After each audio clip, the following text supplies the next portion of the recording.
Hello everyone, this is Super Dimensional Bun. Today I'll be doing an unboxing video of Bandai's high-grade 100 scale YF19 from the OVA series Macross Plus. This kit retails for 3,800 yen and was released in January of late January 2023.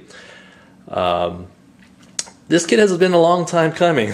If you guys are Macross fans, you know this OVA series came out in the 1990s. I don't know the exact year, but I can look that up. But anyway, last time Bandai attempted to make a VF19 was in 1995 with the VF19S and the Fire Valkyrie from the Macross 7 series. So 28 years later, they finally came out with a new version. So yeah, I've been wanting a kit of this thing ever since I've seen the OVA, so back in the 90s. But yeah, I'm finally glad it came out. But yeah, let's go ahead and take a quick look at some of the box art. So you got the three modes here: Fighter, Gerwalk, and Battleroid. Kind of, I don't know, it's kind of plain compared to the VF19 here, but looks nice, definitely. Very crisp, pretty cool. Got some box art or pictures of the kit assembled, nice action poses and accessories. Alright, so you got a picture of like the poster that they came out with back in the 90s. Yeah, so this and some more information here on the side, pictures of the pilot figure, and some English descriptions as well. So this is a new series. I got this in the US here. Shortcut change, essentially. Basically a parts former. So yeah, with a kit this size and 1/100 scale, I know they attempted to try to make it a fully convertible kit, but they decided to go with the shortcut instead, which was probably a wise move. Alright, let's go and quickly open this up. Alright, we got first two sprues. I'll open these up in a bit. Here is the sticker sheet. They also came out with a decal sheet as well, but I decided not to buy it. Essentially, I'm going to probably do some painting on this kit just to get all the details in. So we got two sprues here. We got two duplicate sprues for the feet and shoulders and elbows and whatnot. And you got some more parts here. So this is the only polycaps that you'll get with a kit, the balls. So, or as my kid would call them, the jellies. One multicolored sprue is the black, red, and clear green, and the canopy, which has a pearly effect added to it. Pretty nice, but it's not very translucent. So, well, beggars can't be choosers. Especially since I waited 28 years for it, I guess. Alright, and last, you got the last two sprues, which is mostly the cockpit, mostly for the fire mode, and parts obviously for the legs. And the stickers that come with, the full stickers that come with the kit. So you got stickers for the eyes, and some other details. Alright, and let's take a quick look at the manual. So we got here's a nice sized manual here.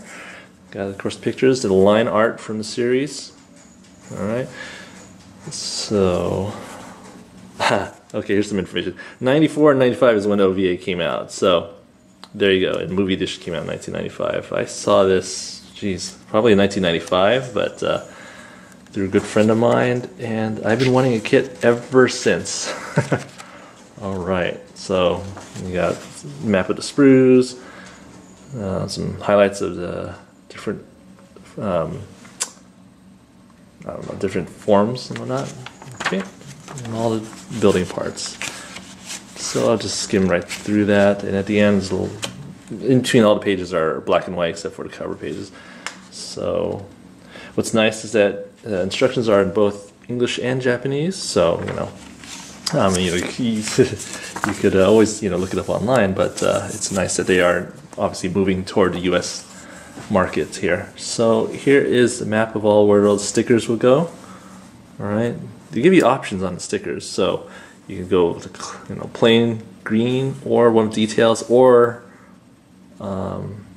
yeah, or version with like actual colors, blue and black and whatnot. I'll give you guys a little close up of the stickers a little later. So see here, it says affix with shown image. So yeah, so like for the wings, you can use sticker 21 or 42 and 45. So they give you some options, which is kind of interesting. I'm not sure why they decided to do that, but I guess it's always nice to have options. Okay, so let me go ahead and open these bags and be back in a second. Alright, and we're back. So here's all the sprues laid out. You got all 8 main sprues. Obviously most of them are beige, and then you got 3 gray ones, and then you have the multicolor sprue. So let's quickly, I'm going to show you this sticker sheet. So here's a little more close-up of it. You can see there's 2 sets for the wings. You could have one that's all combined, or 2 that you have to add, and the UN Spacey emblems. So there's that, and also on the, I guess under the cockpit, you got, these are actually 4 stickers right here. So you can see they're actually cut in half, because the way the canopy is designed, there's like an edge to it. So yeah, instead of folding the sticker, you have 2 separate parts. So one goes on top, and the other goes on the bottom. But you also get the option of the kites as well. And you see there's red triangles up here. You got triangles down here as well. So, more options, like I said. I still don't really know why they gave you those options, but it's always nice to have. Alright, and last but not least, you got the foil stickers. So, like I said, there were 3 stickers for the eyes, and it's upside down right now. Right, it's plain green, green with details, and then all the colors. I mean, I'm probably going to paint it myself and then just do away with stickers. I don't really want to use them, but we'll see. Alright, so let's look at some of the details here. So there's a lot. You know what? Let me stop and zoom in on this so then you guys get a better feel of, or a better look at the details. So again, be right back. Alright, I'm back. And let's take a look at this starting from sprue E. So this is the one with the duplicates sprues, so these are exactly the same. You can see there's quite a bit of depth in this. Probably want to cut these out first because of what the stress that happens when you put things on top of it. So you got the feet, a lot of joints and whatnot, covers for the hands, landing gear, the wheels, hip joint socket, the knee, yeah.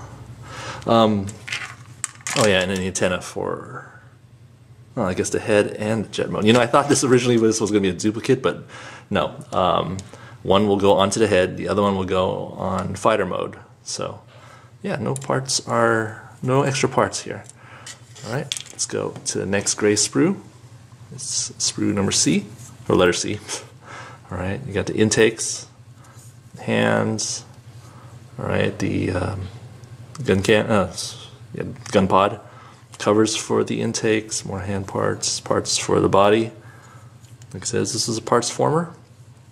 So, that's interesting. Some nice parts there. Alright, this is a piece that I do not like. And even though it's essential, I'll explain why in a minute. Alright. So, we will go on to some of the beige sprues. So you got the wings, which has quite a bit of detail on it. You can just pretty much paint along these lines. Alright, so stickers may not be necessary, but if you guys don't care for painting, stickers, that's up to you guys. You got covers for the legs, so to interchange with the landing gears and whatnot. So you got parts for the forearms. See there's a lot of good color separation here. Got pieces that will fill in the lines instead of manually painting it. I wouldn't have minded painting it and all that stuff, just cut down on number of parts and price, but Bandai pretty much went all out on this, so pretty interesting. Alright, so here is D1. This was D2. You got some duplicate parts, alright, but you got some extras here for the head, the nose cone, parts of the, I don't know, the canopy, let's say, the cod piece, for lack of a better term, and some covers for the forearms. Okay. Again, here there's going to be some. These parts will be filled in with some red pieces on the head. And I'll show you guys that later. All right, so there's another sprue B2. So, like I said, these are the legs. These will be filled in with either landing gear or covers. Mostly leg parts here. All right, and then you got parts for the wings, or parts that connect the wings to the main body. Okay. And then the biggest piece here is the nose cones. See, this is one thing I didn't like. Nowhere else on this kit is there like different levels here. Okay, you can see here on the nose cone that there's a bit of raised or sunken in detail here. Sorry, there you go. It's on the top and the bottom of the nose. Pretty much nowhere, you don't see that anywhere else on the body. I'm not sure what the decision was on that. Oh yeah, here's the nose at the bottom of it. All right, it never, you know, all the other iterations from Hasegawa to Bandai's, like their action, the toys versions of these, they don't have these kind of details. I'm not sure why they decided to do it on the model kits. I mean, it's kind of out of place. You know, where's the harmony in it, in the sense that, you know, there's raised parts here and nowhere else. I think they could have done without it, really. But again, you can see there's tons of detail on this. Just add some panel liner into it, and it'll really bring out the details in this. All right, and last but not least, you got the color sprue. So here are some of the translucent parts. This is the beam barrier fist punch effect. So see here that there's texture to the swirl part, but it's pretty smooth on the rest. So right where the fist is, it's a little rough. Yeah, and then of course you got the visors. I love the color, by the way. Emerald green looks really nice on it. Then you got the pearly canopy. Translucent, but not 100% clear. No. All right, then you got all these black parts. So here is the part for part of it. This is part of the cockpit. You get a decapitated Isamu Dyson here. The other part is somewhere. It's probably one of the gray pieces, I think. Oh yeah, here he is. He's upside down. You got his head and his torso. Painting it's gonna be tons of fun. All right. You know, there's actually an empty spot for who's that scientist guy? I forgot his name. But they didn't include the extra figure for that, so a little odd. There's no cover for it either. For, you know, after he gets ejected. Spoiler. Anyway. All right. So here are the red parts. Now, of course, these are the fins on the legs. They're too thin to actually, you know, color separate. So it's either use stickers or you can paint them. Same with the fins on the back. So there's no red parts here or here. Stickers are included, but you know, painting is probably the way I would go about it. All right. And of course, last but not least, you got the polycaps.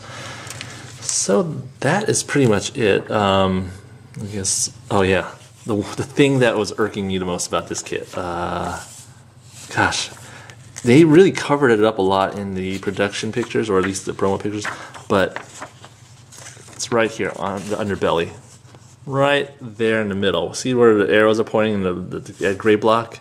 There's no cover for that. Okay, that is the part that is pretty much the hip joint, and you know it's necessary for all three modes. Yeah, you know, every picture you have of it, like, you know, other than this model kit, you know, it's a smooth beige piece, right? You know, right there. There's no interruption, no blocky whatever. But as soon as I realized that, you know, I stared at all the pictures when you know this stuff came out, and when I realized that there was no cover for that, it kind of freaked me out. I was like, oh my gosh, this is going to be ugly. I don't know about you guys, but I'd probably be running around the hallways, you know, playing this fighter mode. This is my, you know, my favorite fighter mode in all its series. But seeing that block there, just, you know, it's, part of me thinks, you know, Bandai could have done better. But, you know, compared to the old VF-19, I'm sure it's still going to be great. So, yeah, I mean, you know, I'm looking forward to building this kit. Bandai doesn't.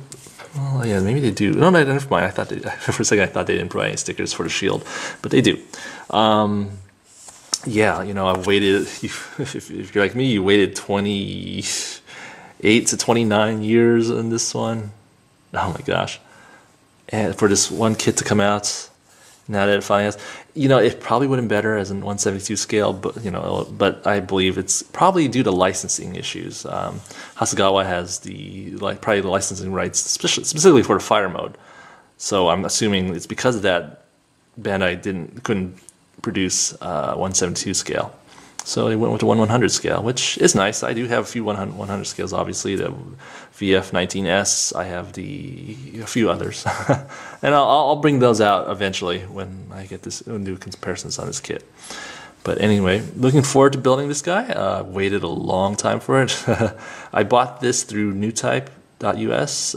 Originally tried ordering it through HLJ, but a lot of people in the community have said that they have not received their orders even though they pre-ordered it. So pretty much a testament to how popular this kit is. So I didn't get the first round of production. So I bought it here in the US. Anyway, there it is for now. Tune in again next time. I will do reviews on that guy over there. Eventually. Oops. I'll forget angling it. The VF-19S. So stay tuned for that one as well. Anyway, I hope you guys found this informative, and I'll see you guys next time. Take care.